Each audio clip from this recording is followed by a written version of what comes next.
6 साल पहले जब सोनिया और विक्रम का तलाक हुआ था तब दोनों ने एक दूसरे की आंखों में जो आखिरी बार देखा था उसमें गुस्सा कम और टूटा हुआ भरोसा ज्यादा था।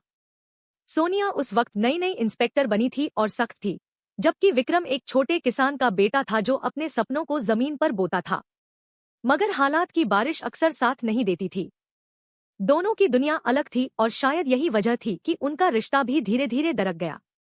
तलाक के बाद सोनिया शहर चली गई, अपनी नौकरी में डूब गई। उसने खुद को इतना मजबूत बना लिया कि उसे अपने अतीत की यादें भी कमजोर लगने लगी। दूसरी तरफ विक्रम गांव में ही रह गया। उसके पास ना बड़ा घर था, ना पैसा, बस एक बूढ़ी माँ और थोड़ी सी जमीन। वक्त के साथ उसकी हालत और खराब होती चली गई। कर्ज बढ़ता गया, फसलें सूखती रही और लोगों का भरोसा भी उससे दूर होता गया। उस दिन सुबह जब सोनिया को एक केस मिला तो वह उसके लिए बस एक और ड्यूटी थी।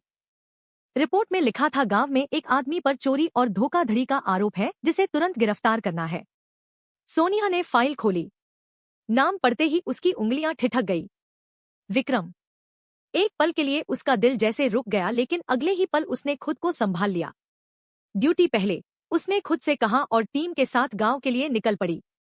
गांव वहीं था, रास्ते वहीं थे, मगर सोनिया के लिए सब कुछ बदला हुआ था। जैसे ही पुलिस की गाड़ी गांव में दाखिल हुई, लोग इकट्ठा होने लगे। फुसफुसाहटें शुरू हो गई। इंस्पेक्टर साहिबा आई हैं विक्रम को पकड़ने। सोनिया ने अपने चेहरे पर वही सख्त भाव बनाए रखे जो अब उसकी पहचान बन चुके थे। विक्रम अपने टूटे फूटे घर के बाहर बैठा था, हाथों में मिट्टी लगी हुई जैसे अभी अभी खेत से लौटा हो। जब पुलिस उसके सामने रुकी तो उसने धीरे से सिर उठाया। उसकी आंखों में कोई डर नहीं था, बस एक अजीब सी थकान थी। सोनिया गाड़ी से उतरी। उसकी वर्दी चमक रही थी और चेहरे पर वही कठोरता थी, लेकिन भीतर कहीं कुछ हिल चुका था। विक्रम, उसने ठंडे स्वर में कहा, तुम्हें गिरफ्तार किया जाता है। गांव वालों की भीड़ बढ़ती जा रही थी। 2 सिपाहियों ने आगे बढ़कर विक्रम के हाथ पकड़ लिए। उसने कोई विरोध नहीं किया, बस एक बार सोनिया की तरफ देखा, वही नजर जो सालों पहले तलाक के वक्त थी। मगर इस बार उसमें सवाल नहीं, बल्कि एक शांत स्वीकार था। क्या सच में तुमने यह सब किया है? सोनिया के मन में सवाल उठा, लेकिन उसने उसे होठों तक नहीं आने दिया। जैसे ही सिपाहियों ने विक्रम के हाथों में हथकड़ी डाली, उसकी बूढ़ी माँ घर से बाहर भागती हुई आई। मत ले जाओ मेरे बेटे को, यह चोर नहीं है। उसकी आवाज कांप रही थी। उसने सोनिया के पैरों को पकड़ लिया। बहू, तू तो जानती है इसे। सोनिया के चेहरे पर एक पल के लिए भाव बदलने को हुए, लेकिन उसने खुद को रोक लिया। भीड़ में सन्नाटा छा गया। विक्रम ने अपनी मां को उठाने की कोशिश की। अम्मा, रहने दो, इन्हें अपना काम करने दो। उसकी आवाज में कोई शिकायत नहीं थी, बस एक गहरी थकान और टूटन थी।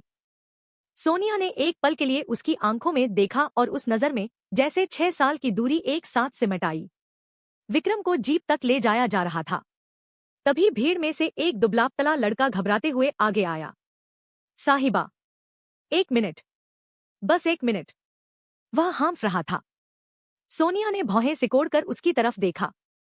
क्या है? आवाज सख्त थी, पर भीतर कहीं हल्की सी बेचैनी भी उठी। लड़के ने कांपते हाथों से एक पुरानी फाइल बढ़ाई। ये कागज देखने होंगे आपको। विक्रम भैया ने कुछ गलत नहीं किया। सोनिया ने फाइल ली, मन में अनचाही झुझुलाहट के साथ उसे खोल दिया। कागजों पर बैंक की मोहरें थी, कर्ज के नोटिस और कुछ रसीदें जिन पर विक्रम के नाम के सामने भुगतान किया गया लिखा था, लेकिन रकम किसी और के खाते में ट्रांसफर हुई थी। यह क्या है? सोनिया ने सिपाही से पूछा। सिपाही भी उलझन में था। तभी विक्रम ने धीमे से कहा, गांव के सरपंच का बेटा, उसी ने यह सब किया है। मेरे नाम पर कर्ज लिया और जब मैंने आवाज उठाई तो उल्टा मुझ पर ही इल्जाम लगा दिया। भीड़ में हलचल मच गई। कुछ लोग सिर झुकाए खड़े थे, जैसे सच्चाई जानते हो पर बोलने की हिम्मत ना हो। सोनिया ने गहरी सांस ली। उसे याद आया, विक्रम कभी झूठ बोलना जानता ही नहीं था, लेकिन वर्दी की जिम्मेदारी उसे भावनाओं से ऊपर रहने को कह रही थी। सच क्या है, यह थाने में पता चलेगा, उसने कहा। पर इस बार उसकी आवाज पहले जैसी ठंडी नहीं थी। उसने सिपाहियों को इशारा किया, हथकड़ी खोलो। सब चौंक गए। सिपाही ने झिझकते हुए विक्रम के हाथों से हथकड़ी खोल दी। उसकी मां की आंखों में उम्मीद की चमक लौट आई। मैं खुद इस मामले की जांच करूंगी, सोनिया। सोनिया ने भीड़ की तरफ देखते हुए कहा। और अगर किसी ने भी सच छिपाया तो बख्शा नहीं जाएगा। अगले कुछ दिन सोनिया के लिए आसान नहीं थे। उसने एक एक कागज खंगाला, लोगों से पूछताछ की और धीरे धीरे सच सामने आने लगा। सरपंच का बेटा ही असली गुनहगार था। उसने विक्रम की मजबूरी का फायदा उठाकर सारे कागज उसके नाम पर कर दिए थे।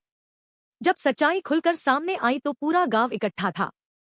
सरपंच का बेटा पुलिस के सामने खड़ा था, सिर झुका हुआ।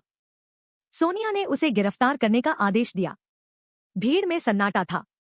फिर धीरे धीरे लोगों की आंखों में आंसू आ गए। शायद शर्म के, शायद राहत के। विक्रम थोड़ी दूरी पर खड़ा था। उसकी आंखों में कोई जीत का एहसास नहीं था, बस एक गहरी थकान थी जो अब थोड़ी हल्की लग रही थी। सोनिया उसके पास आई। कुछ पल दोनों खामोश रहे। मुझसे गलती हो गई, सोनिया ने धीमे से कहा। यह शब्द उसके लिए आसान नहीं थे। विक्रम हल्का सा मुस्कुराया। गलती नहीं थी, तुम्हारी ड्यूटी थी। उसकी आवाज में कोई कड़वाहट नहीं थी, बस सच्चाई थी। सोनिया ने पहली बार महसूस किया कि 6 साल पहले जो दूरी बनी थी वह सिर्फ हालात की नहीं, उनके फैसलों की भी थी। उसने विक्रम की मां की तरफ देखा जो नम आंखों से उसे आशीर्वाद दे रही थी। गांव के लोग अब विक्रम के पास आकर खड़े हो गए थे। जो लोग पहले चुप थे वे अब उसके साथ थे। किसी ने उसके कंधे पर हाथ रखा, किसी ने माफी मांगी। सोनिया ने आसमान की तरफ देखा, जैसे कोई बोझ उतर गया हो। उस दिन सिर्फ एक केस हल नहीं हुआ था, बल्कि कई दिलों का भार भी हल्का हो गया था। और शायद इसी वजह से पूरे गांव की आंखें नम थी।